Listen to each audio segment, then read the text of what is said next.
예, 이번 시간에는 역학적 에너지 보존 법칙의 문제를 한번 풀어보겠습니다.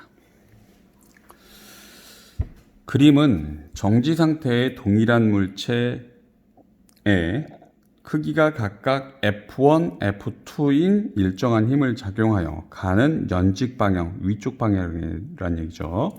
나는 빗면과 나란한 방향으로 물체가 각각 S만큼 이동시켰을 때 속력이 V가 되는 모습을 나타낸 것입니다.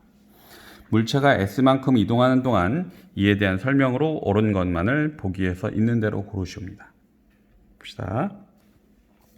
그러면 F1이라는 힘을 가해서 얼만큼 이동시켰니? 물체가 S만큼 위로 움직였으니까 힘도 S만큼 이동시켰겠죠? 그래서 해준 2를 따져보면 F1이라는 힘을 가지고 높이 S만큼 이동시켰습니다. 해준 1도 똑같이 S만큼 했죠? B의 경우도 해준 2를 따져보면 해준 1은 F2라는 힘을 가지고 S만큼 이동시켰습니다.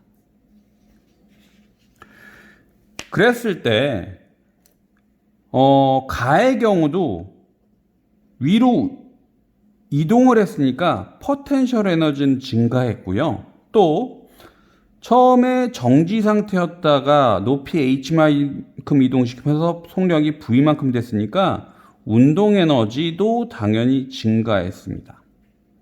그래서 해준 일은 포텐셜 에너지와 운동 에너지의 값의 증가량이 되겠죠. 나의 경우도 위로 올라갔죠. 연직 방향으로 따져보면 요 점에서 여기만큼 올라갔습니다. 그래서 포텐셜 에너지도 증가했고요. 또 운동 에너지도 증가했습니다. 각각. 그럼 봅시다. 그런데 조건에서 가에서도 속력이 V가 됐고요. 나에서도 속력이 V가 됐습니다. 그런데 동일한 물체래. 질량이 같은 거죠. 그러면 가에서의 운동 에너지와 나에서의 운동 에너지 값이 어떻다? 요 값은 같습니다. 왜? 운동 에너지의 공식은 2분의 1 mv 제곱이라는 공식을 가지고 있는데요. 동일한 물체니까 질량 같을 때고요. 그때의 속력이 V라고 했으니까 속력도 같습니다. 그래서 2분의 1 mv 제곱이니까 운동 에너지가 같겠죠. 그런데 포텐셜 에너지를 비교해 봅시다. 포텐셜 에너지 값은 공식이 어떻게 되냐? 바로 mgh입니다. 요 h는 무슨 방향이야? 연직 방향으로 중력 방향에 대해서 일을 하다 보니까 그러면 요 점에서는 h만큼 가의 경우는 s만큼 이동을 시켰어. 나의 경우도 S만큼 이동하였지만 실제로 따지면 연직 방향으로 얼만큼 이동했는지를 얘기하는 거죠. 그러면 나의 경우는 요만큼, 가의 경우는 요만큼. 다시 말하면 요건 빗면이니까 당연히 S보다 더 작겠죠. 그래서 포텐셜 에너지 증가량을 비교해 보면 M 동일한 물체라니까 질량 같겠고요. G 중력 가속도로 같겠고요. 연직 방향의 높이가 어떤 게 더 크니? 가가 더 크죠. 오케이? 가가 더 커. 그러면 해준 2를 따져보면 운동 에너지는 같지만 포텐셜 에너지가 가가 더 큽니다. 그러면 해준 2를 비교해보면 어느 게 더 커? 해준 1도 가가 더 크겠죠. 해준 1이 크다 보니까 무구물체의 역학적 에너지 증가량은 가에서가 나에서보다 더 크다? 맞습니다. 오케이? and 해준 1의 경우 해준 1이 가가 큰데 S의 길이가 크니까 당연히 S의 길이가 같으니까 F1이랑 F2를 비교해보면 F1보다 F2가 크겠죠? 그래서 니은은 틀립니다. 물체에 작용하는 중력이 한 일이라고 얘기하면 연직 방향만큼 얼만큼 이동했냐라는 거야. 그러면 누가 더 커? 얘보다 더 크겠죠. 그래서 가가 큽니다. 나보다. 그래서 틀리죠. 답은 뭐다?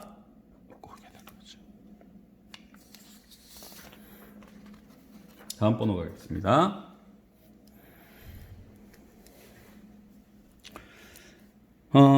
그림은 높이가 3h인 A 지점에 가만히 놓은 수레가 정지 상태에서 내려왔다는 얘기예요. 그러면 정지 상태였으니까 얘는 이 점에서는 무엇밖에 없겠나요? 포텐셜 에너지밖에 없죠. 운동 에너지는 있다 없다 정지 상태니까 2분의 1 mv 제곱 없죠. 그래서 여기다 써볼게요. 포텐셜 에너지는 공식이 mgh고요. 운동 에너지 공식은 어떻게 되니? 2분의 1 mv의 제곱이 됩니다. 그럼 내려오면서 B 지점에선 속력이 증가하고 더 증가했을 거야. 그래서 B, C 지점에서의 소래의 속력은 각각 2V, 3V이고 B에서의 중력에 의한 포텐셜 에너지는 B에서의 운동 에너지의 2배이다. 그래서 A 지점에서 B 지점에서 C 지점에서의 각각의 포텐셜 에너지 값을 한번 비교해 봅시다.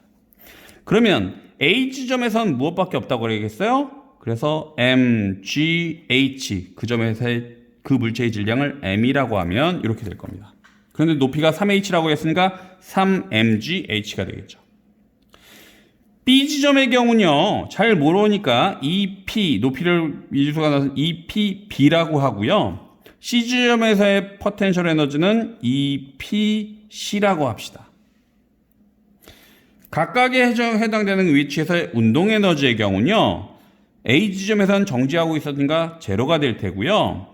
B 지점의 경우는 질량이 m이라고 얘기했으니까 2분의 1 곱하기 질량 m 곱하기 속력이 얼마라고 했니? 2V니까 2V의 제곱이 될 겁니다.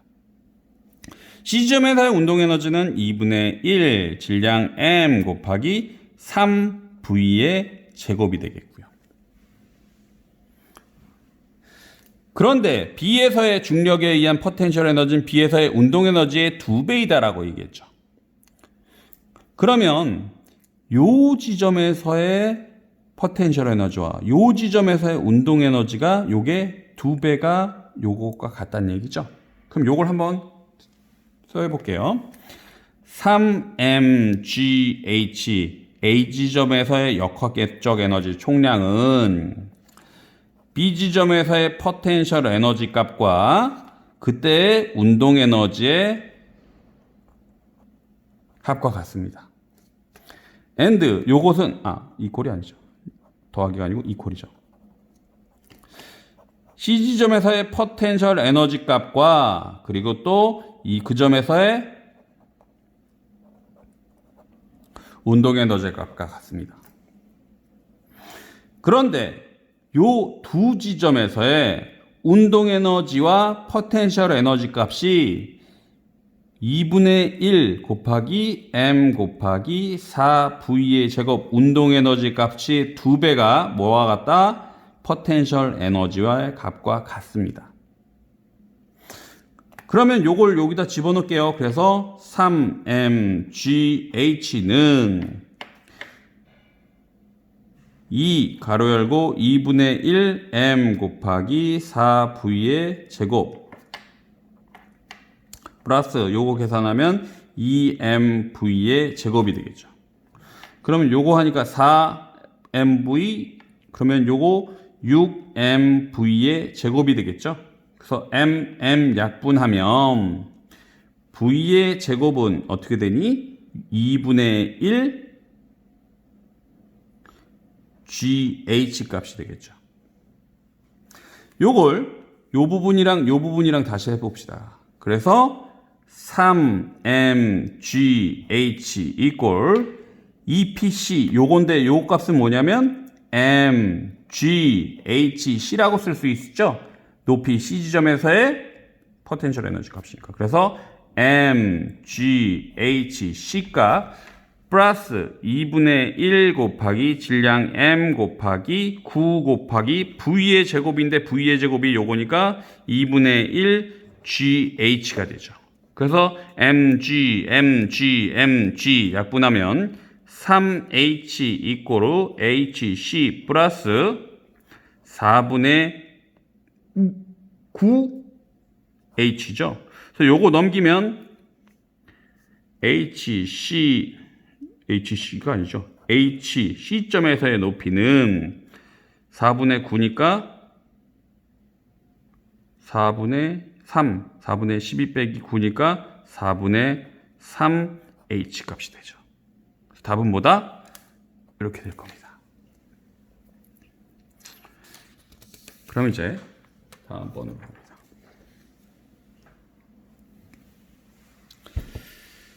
그림과 같이 지면에 정지해 있던 높이 놀이기구의 연직 방향의 일정한 힘 F와 중력이 함께 작용하여 P점을 지날 때까지 가속되었다가 P점을 지나는 순간부터 중력만 작용하여 최고점 Q에 도달하였다. PQ의 높이는 각각 H, 3H이며 놀이기구가 지면에서 Q에 도달할 때까지 걸리가신 시간은 3초이다. 봅시다. 그러면 연직 수평원부터 P 지점까지는 F라는 힘을 가했대. 그러면 그때 해준 일은 F 곱하기 H죠. 해준 일은 F 곱하기 H, 요 P 지점까지는 가했고요. 그것이 결국엔 역학적 에너지가 증가했겠죠.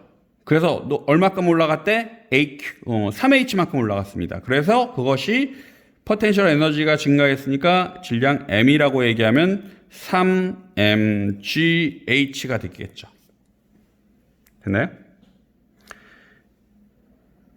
그러면 약분하면 결국에 힘 F는 뭐니? 3mg와 같겠죠. 됐나요?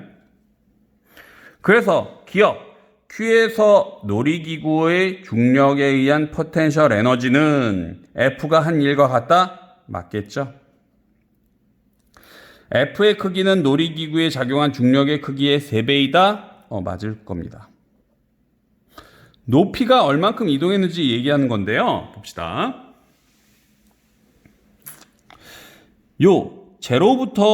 원점부터 이제 P점까지 F의 크기가 얼마였냐면 3mg였어요. 그런데 얘 가만히 놔둬도 아래쪽으로 중력 mg만큼 작용했었죠.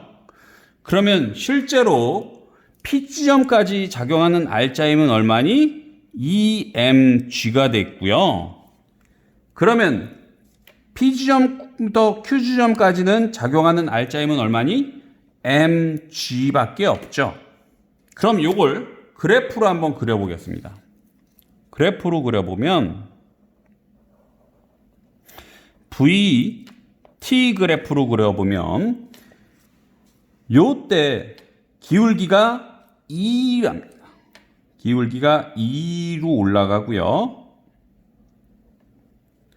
그 다음에 요때는 기울기가 이때를 기울기를 2라고 얘기하면 요거 2g라고 합시다. 2g라고 얘기하면 요때는 기울기가 g입니다. 그러니까 요렇게 내려오겠죠. 한 칸, 두 칸, 한 칸, 두 칸. 그래서 기울기가 1, 기울기가 g, 기울기가 2g 이렇게 되겠죠. 그런데 Q점까지 도달할 때까지가 걸린 시간이 얼마니? 3초죠. 그러니까 여기가 1초, 여기가 2초, 여기가 3초 이렇게 된다. 그럼 요 G 값이 바로 얼마야? 12에 해당되니까 이렇게 되겠죠. 2G니까 20. 자, 요거 면적이 0초부터 1초 때까지 요 높이는 얼마지? 20 곱하기 1초지니까 20 곱하기 1 곱하기 2분의 1 해주니까 10m. 요 나머지는 몇 미터니? 20m. 토탈 몇 미터까지 올라간다? 30m 가는 거예요.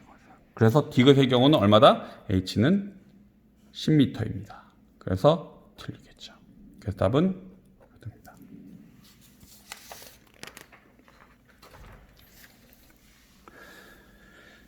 (6번) 그림과 같이 높이 A인 곳의 높이가 4H인 곳에서 가만히 두고 잠시 후 물체 B를 높이가 H인 곳에서 가만히 놓았더니 물체가 낙하여 동시에 바닥에 닿았다.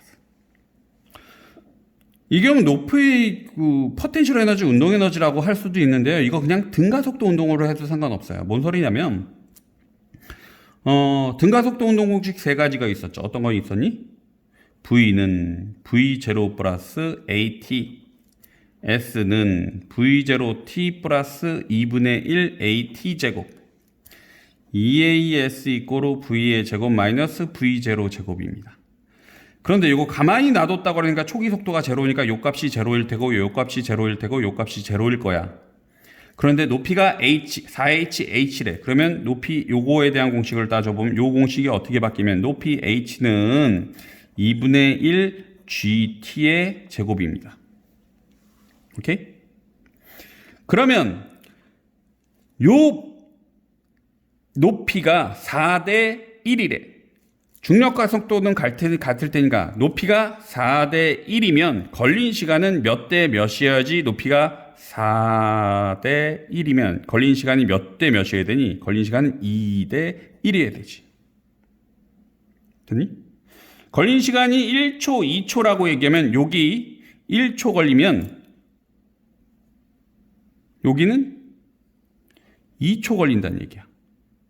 그러려면 요거 1초니까 요거 따져보면 h만큼 1초 동안 했으니까 여기에는 3h가 되겠지. 그래서 높이는 3h니까 요걸 겁니다. 물론 그래프로 간단하게 할 수 있는 방법도 있어요. 어떻게 하냐면 그래프의 기울기가 VT 그래프라고 얘기하면 A라는 물체는 제로에서 이렇게 내려갔고요. 그 다음에 B라는 물체도 같은 시점에서 떨어졌는데 그 넓이가 요렇게도 되고 요렇게도 되고 요렇게도 되고 이렇게도 되는데 높이가 4h의 b니까 어떻게 되냐면 요렇게 될 겁니다.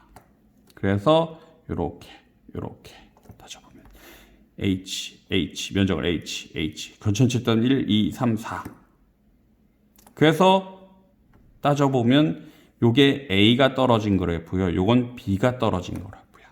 그래서 B의 이동거리는 H고요. A의 이동거리는 H, 4H입니다. 그래서 요 그래프를 그리려면 이렇게 그려줘야 돼. 그리고 따져보면 요 순간 A만큼 얼마큼 내려왔니? H만큼 내려왔지. 그래서 3H. 이렇게도 간단하게 볼 수 있습니다. 오늘은 여기까지 하겠습니다.